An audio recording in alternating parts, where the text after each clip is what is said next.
नमस्कार मित्रों, स्वाधीनता का अमृत महोत्सव चल रहा। आइए इस उपलक्ष्य में 1857 को हम याद करें। देश की आज़ादी में 1857 एक ऐसा साल है जिसने एक जज्बा दिया कि हमें आज़ादी की तरफ बढ़ना है। हमारे इतिहासकार भी कमाल के हैं, और वैसे भी कहते हैं ना कि इतिहासकार अगर किसी को भूल गए तो आने वाली पीढ़ियां भूल जाती हैं। झांसी की रानी लक्ष्मीबाई, इन पर हमारे सारे इतिहासकारों का नज़र है। मगर ठीक इन्हीं की तरह मध्य प्रदेश के सिवनी जिले में जन्मी रानी अवंतीबाई लोधी को हमारे इतिहासकारों ने भुला दिया है। कहीं कहीं उनका नाम आता है, मगर हर प्रायः भुला दिया गया है। आइए आज हम उनके बारे में कुछ बातें करते हैं। आप जबलपुर जिले में जाएंगे तो वहाँ एक बरगी डैम है। बरगी डैम का नाम भारत सरकार ने रानी अवंतीबाई लोधी के नाम पर रखा है। ये मतलब अच्छी बात है। 20 मार्च 1988 को भारत सरकार ने उनके नाम पर एक 60 पैसे का डाक टिकट जारी किया था। 1988 20 मार्च को, क्योंकि 20 मार्च 1958 को महारानी शहीद हुई थी। आइए हम उनकी कहानी जानते हैं। तो मध्य प्रदेश में सिवनी जिला है। सिवनी जिला के मेनकहनी गांव में उनका जन्म हुआ था। उनके पिताजी राव जुझार सिंह तकरीबन 180-85 गांवों के जमींदार थे। राजा नहीं, जमींदार थे। मगर रानी की शादी उन्होंने मध्य प्रदेश के रामगढ़ के राजा लक्ष्मण सिंह लोधी के पुत्र विक्रमादित्य लोधी से किया। रानी की शिक्षा दीक्षा घर में ही हुई थी। युद्ध कला में भी रानी प्रवीण थी।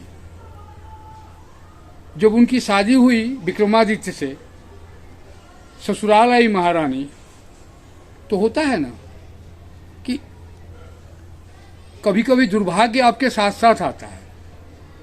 राजा थोड़ा धार्मिक प्रवृत्ति के थे। राजकाज में उनकी रुचि ही नहीं थी। वे पूजा पाठ में व्यस्त रहते थे। विक्रमादित्य, रानी के 2 पुत्र हुए, शेर सिंह और अमर सिंह। छोटे छोटे बच्चे थे।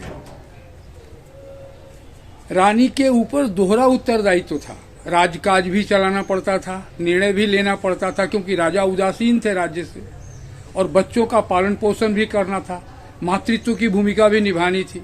रानी ने बखूबी निभाया। ऐसे ही चलता रहा। ठीक कुछ दिनों के बाद धार्मिक कार्य में लिप्त रहते रहते राजा विक्षिप्तता की ओर जाने लगे। थोड़ा मानसिक अवसाद, आप कह सकते हैं, पागलपन के शिकार हो गए। ये अफवाह के तरफ फैला, और अंग्रेज तो इस ताक में ही थे। तब तक अंग्रेज सतारा, नागपुर और झांसी राजा विहीन राज्य बोलकर उनका एक कानून था, कोर्ट ऑफ वार्ड्स, इसके तहत उन्होंने अपने अधिकार में ले लिया था। जब राजा विक्षिप्त हुए तो अंग्रेजों की नजर रामगढ़ पर पड़ी। उन्होंने फट से क्या किया, कोर्ट ऑफ वार्ड्स के तहत अपना 2 प्रतिनिधि रामगढ़ भेज दिया और कहा कि भाई वहां का सारा राज्य चलाने का दायित्व तो हम अंग्रेज लेते हैं, क्योंकि वहां राजा है नहीं।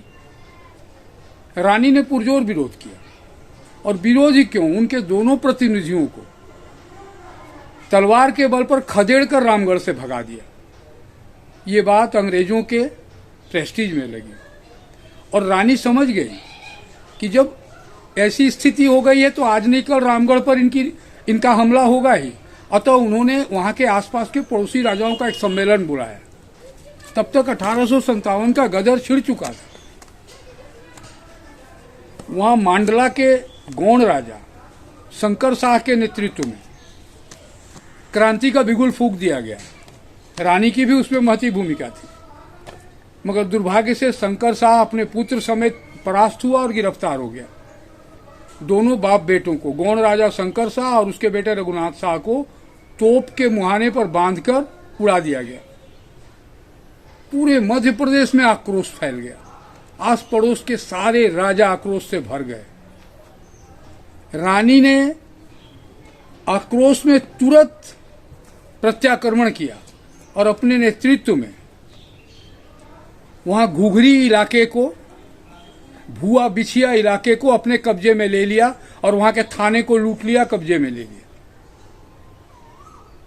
अंग्रेजों का कमिश्नर वेडिंगटन जब ये सुना तो वो पूरा फौज लेकर महारानी पर हमला बोला।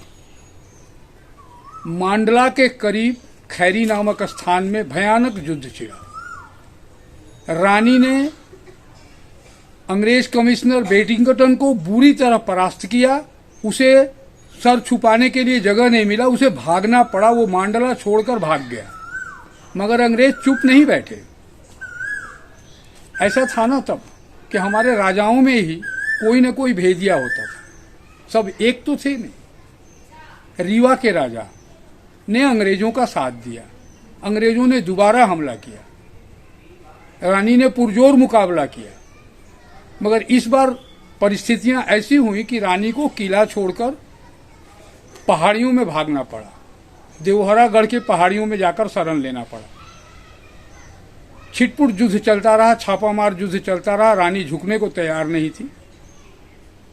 ठीक 20 मार्च 1958 दोबारा अंग्रेजों के साथ उनका मुकाबला हुआ और इस मुकाबले में रानी बुरी तरह घिर गई। रानी ने देखा कि अब परिस्थितियां उलट गई हैं, मैं यहां से निकल नहीं सकूंगी, तो अंग्रेजों के हाथ से नहीं मरकर महारानी ने अपने तलवार से ही अपना प्राण उत्सर्ग कर दिया, देश की बलि वेदी पर डाल दिया। देखिए आप, मातृशक्तियों का कमाल। मैं तो नहीं समझता कि झांसी की रानी लक्ष्मीबाई से जरा भी कमतर थी महारानी। ऐसी मातृशक्ति जिसने एक संदेश दिया देश के लोगों को, देश के माताओं को, कि विपरीत परिस्थिति में भी अगर आप हौसला बुलंद रखेंगी और लक्ष्य सही होगा तो आप किसी भी परिस्थिति में किसी का भी मुकाबला कर सकती हैं। आजादी के इस अमृत महोत्सव के उपलक्ष्य में आज हमने अवंतीबाई लोधी को याद किया। मैं चाहता हूं कि इनकी कहानी घर घर जाए, घर घर जाए। और मध्य प्रदेश में तो खैर लोग जानते होंगे अवंतीबाई लोधी को। नागपुर में इनकी मूर्ति भी बनी है। वहाँ कोई रवि मूर्तिकार थे, मैंने सुना है, उन्होंने इनकी मूर्ति लगाई है। नागपुर में भी इनकी मूर्ति लगी है। मैं चाहता हूँ पूरे हिंदुस्तान के घर घर में लोग अवंतीबाई लोधी को याद करें और मातृशक्ति को नमन करें। इन्हीं बातों के साथ आप लोगों के मंगल कामना करते हुए मैं विदा लेता हूँ। धन्यवाद।